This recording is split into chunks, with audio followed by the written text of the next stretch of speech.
Hi, Mike. It's Magdalena Garcia, and I attended a Richmond City Council meeting on Monday, June 24th at 6 p.m., and it was held in the council chambers on the second floor of City Hall. All 7 council members were present. The council president was not there, but the vice council president was there, as well as the city clerk and the bishop that said a prayer before the meeting began. The attendees themselves, the audience, such as myself, varied. There were some very young people there, like me, who had like jeans and a t-shirt on, were very comfortable. There were some residents who seemed that they may have just came from work on construction. There were also people that may have just came from work that were in suits and ties. The attendance of the meetings was more Caucasian than it was African American or other minorities, which I did find surprising because according to the Census Bureau, Richmond City is more African American than it is Caucasian. So I found it interesting that more attendees were Caucasian. Um, so people who testified, there were 2 people that testified during the meeting. The first woman testified about swim RVA and how saying she needed more resources to provide more swim lessons, but she was not very clear in getting her point across. She did babble a lot and she definitely needed, I think, more preparation to make more clear, concise points, and she did come off as a little brash towards the legislators themselves. The second was a male who asked about Ordinance 2018-171, and that was about a reallocation of funds from public transportation to a business support and beautification program.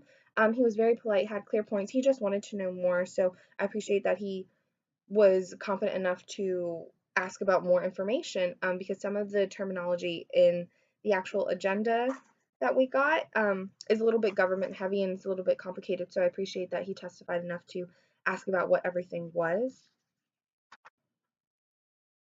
I don't think that I don't think that the testimonies were received by the legislators very well.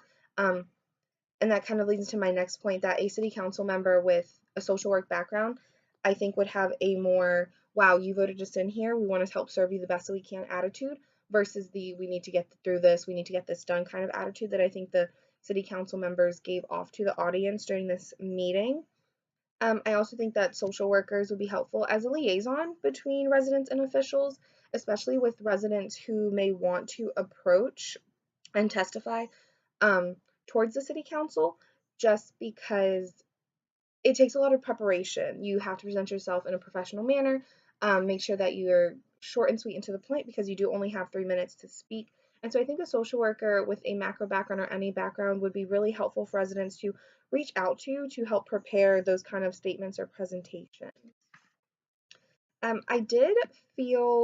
felt okay going into the meeting. I wasn't nervous or anything, but I think what made me the most nervous was that there was security at the top of as soon as you entered the city council chambers, that they were all armed, and so it was a little intimidating that they were there.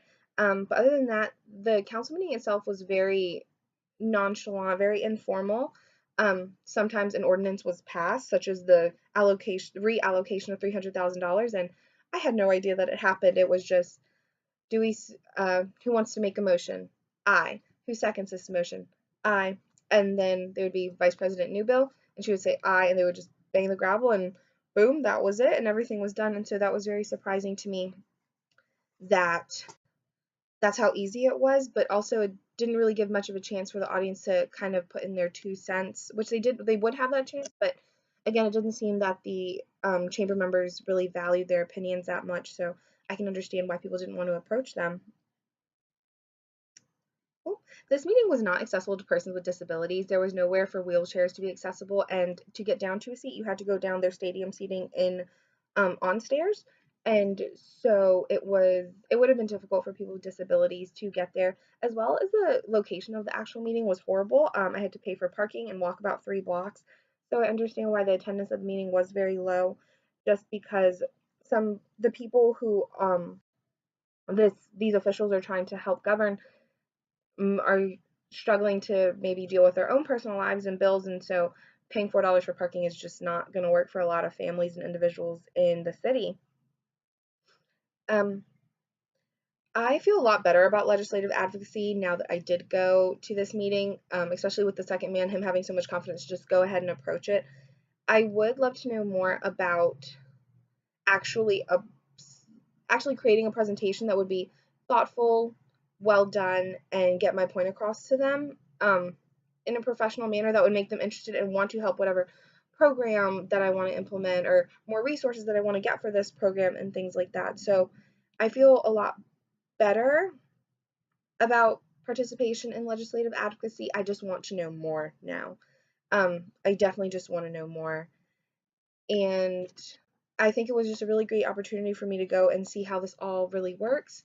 And it was a wonderful experience to learn more than I did before, especially about government officials and how things work and how to address council members and who to get in touch with. And it was, like I said, it was just a great opportunity. And yeah, that was my meeting. Thank you so much. Bye bye.